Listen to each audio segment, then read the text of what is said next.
What happened there? Oh God, okay, right, I'm back. To be fair, it couldn't have blocked at any better time than right at the very end of the song, to be fair. You know, it could have done it halfway through a song and that would have been pretty bad. So, yeah, so we just finished off that second round of Whiplash.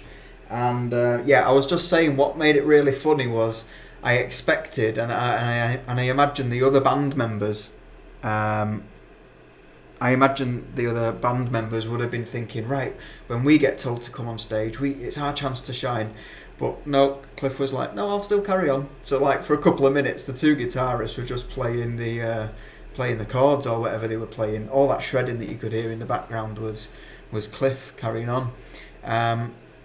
Yeah, love that. I think that's really good. Again, I want to listen to the studio version just to get a really good appreciation of it. But yeah, so much energy, so raw, so angry. That was that a year after that original performance that we saw in San Francisco? I think the San Francisco one was 82 and I think that was 83.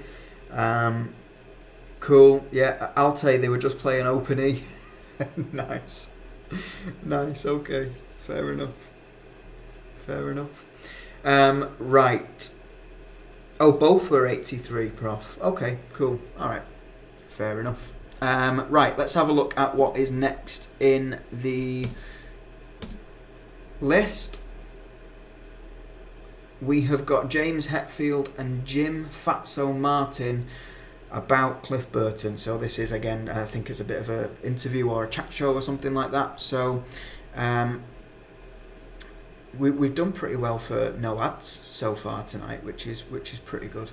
So I'll head over to the screen capture. Let's go to the next video. What are we going to do here? The story. We're going to tell a very funny anecdote about Cliff, or something that's just something they don't know, something that I don't know. Hang on. Not is it Fasto? No, it did say Fatso. James Hetfield and Jim Fatso. Okay, I just saw people on the comments laughing, and I thought I'd made a mistake, but no, I was right. So just before we do that, Alte says Jim Martin was a member of Faith No More. Faith No More was the band that I listened to the other week. Epic, was it? Okay, anyway, let's go back into it. We're going to tell a very funny anecdote about Cliff, or something that's just something they don't know, something that I don't know. I'm going to tell them something that I don't even know. Go ahead, man. I want to hear it. All right. I'll do my Cliff impression, maybe. Motherfucking shit, man! Fuck! My vision of Cliff was always, he was constantly headbanging, but he would kind of be in one spot and just a giant mop, and when we would raise his head, his eyes were gone. It was so freaky. His eyes were somewhere in the back of his head. I can't do it. But then someone like me or Lars would totally screw up the song, and he'd just go, oh. And he would turn and look at us like we totally ruined his life. Because he was so into the song. He didn't know where he was. It didn't matter. He was in his own world, man. And when we fucked it up, his world shattered for a moment. And he'd come over and flip us off and go back to his thing. There you go. Did he ever call you a dick? Almost every day. At least I wasn't called Flathead. Right. That was Lars's nickname. I don't know why. Yeah, and who the fuck wants to be Lars? I have a story. Somebody named Flathead, probably. How much time do we have? As long as you need, brother. I have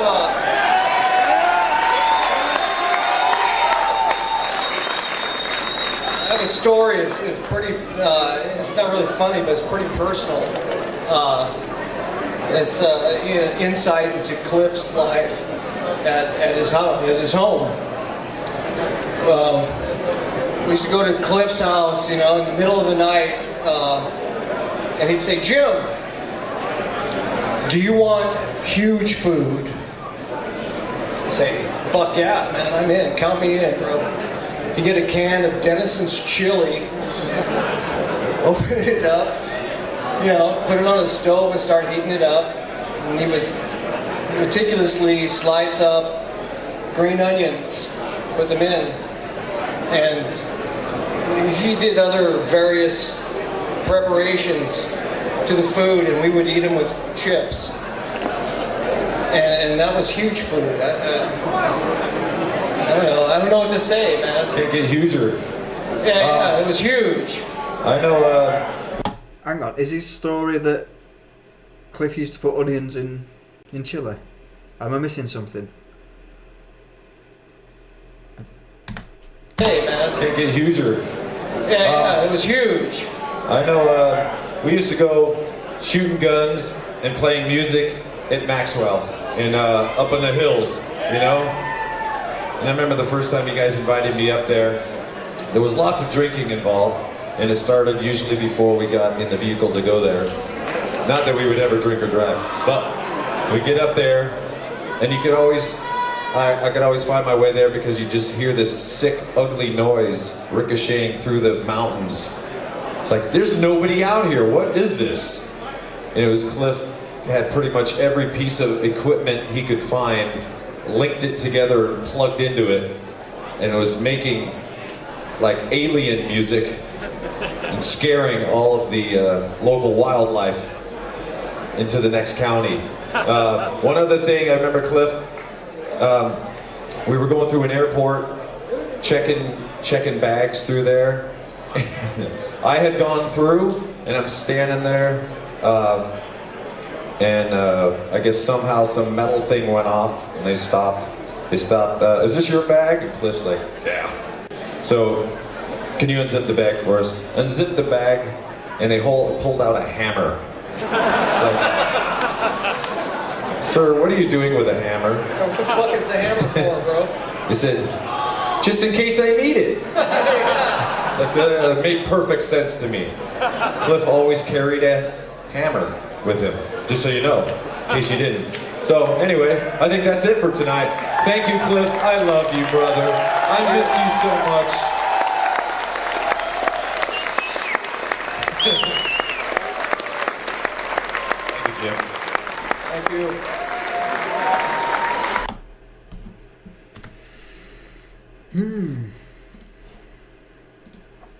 You can tell that people absolutely loved everything about him. You can tell that he was their closest friends. Loved it. I still don't get the story about him cutting onions up and putting it in a chili, though. I don't know whether he just struggled to have some kind of anecdote for his life or something. Just right. Let's go back into the next song. What have we got next? We have got Metallica, For Whom the Bell Tolls, Metal Hammer Festival, 1985. Okay, cool. I don't know whether I've seen a different version of this. Something's telling me I've seen a version of this in Denmark. I don't know. Let me know in the comments section. Anyway, let's go. Adverts. Ooh.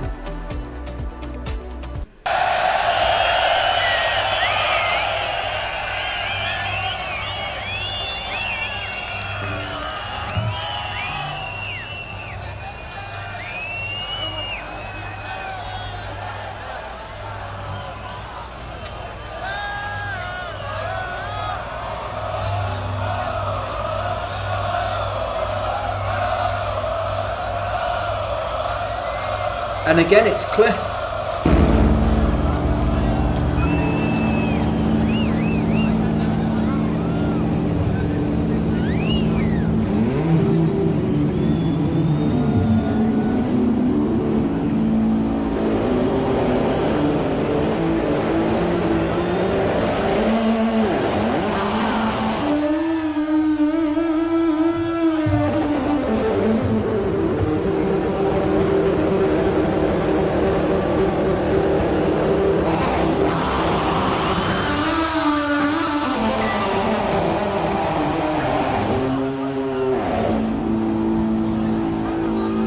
That sound is incredible.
Yes, I have heard this.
Tell me, did Cliff write this song? Or did he just write his part for the song? Because what I'm noticing is this song is very, very well written as well. You know, the riff is quite simple, but it's really catchy, really edgy, really raw sounding. And when all the parts come together, it sounds fantastic.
yeah, again, just shows the energy that he had.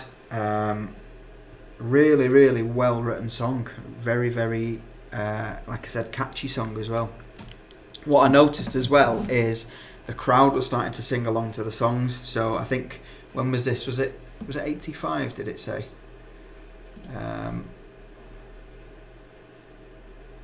Yeah, 85. So by this time, they were getting more and more well known. Right, let's have a look at the comments. Excellent teacher. Cliff wrote the intro to that heavy part right after the lead bass. Okay, yeah. Michelle getting the headbanging tips in. Michelle, I want to see a TikTok of you headbanging later on. Cliff gets a writing credit on there. Feel the music through the crown of your head. This is also Pete Lars. Okay. A bit of Metallica chat there about in which gig Lars was better at, which I've got no input to offer because I'm not sure. Cliff used a lot of classical music to write Metallica songs like this one. He introduced the other guys to Mozart, Bach, etc. This is Ride the Lightning Tour's second album. Okay, cool. Yeah, I really like that. I like that song as well. And again, this is what, third time that we've seen the whole band be introduced by the bass player. It seems so strange, but I think it just goes to show just how highly regarded he was within the band, that he got so much limelight. It's fantastic. Right, let's have a look. What is next?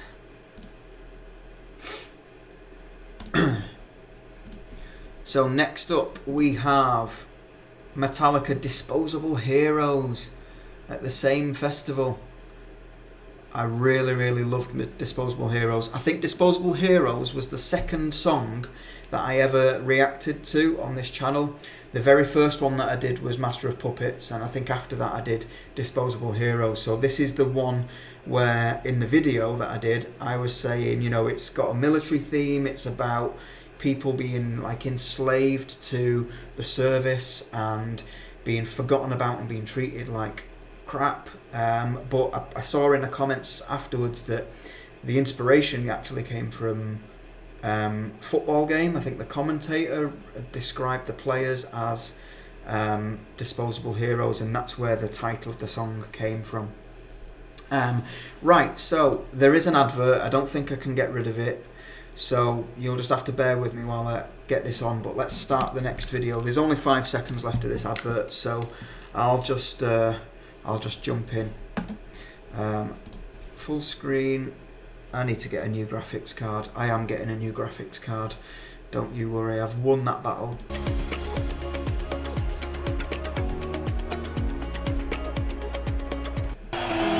Let's go.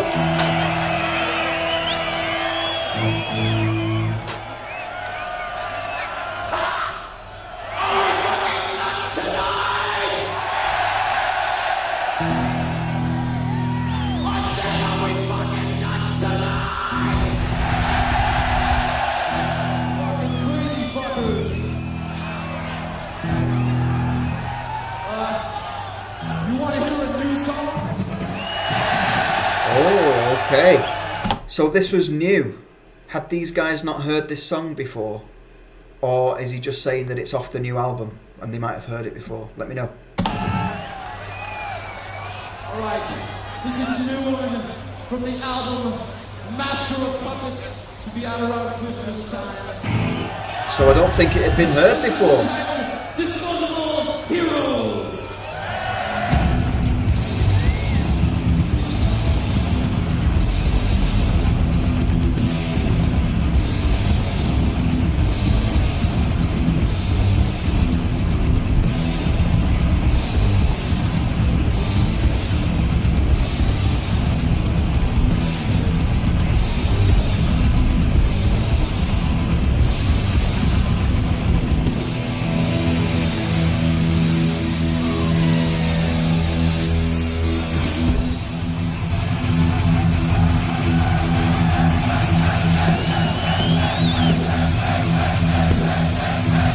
I love the drumming there.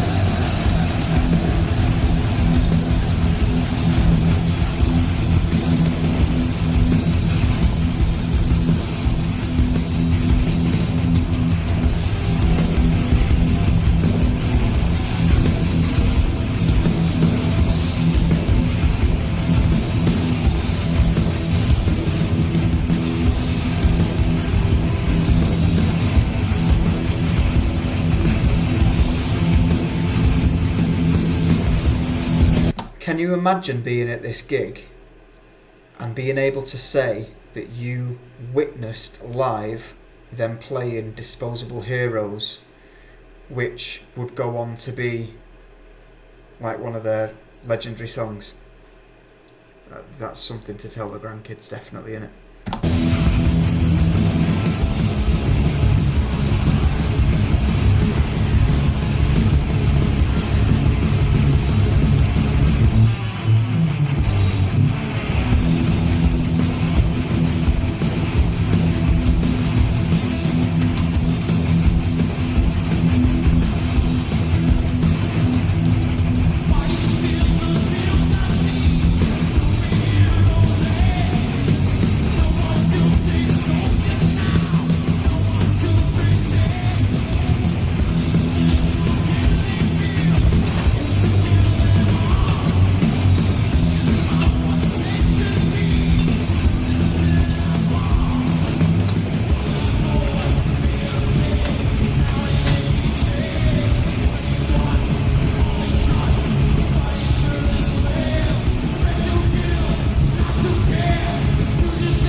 Look at him go. My favourite bit of this song is coming up soon.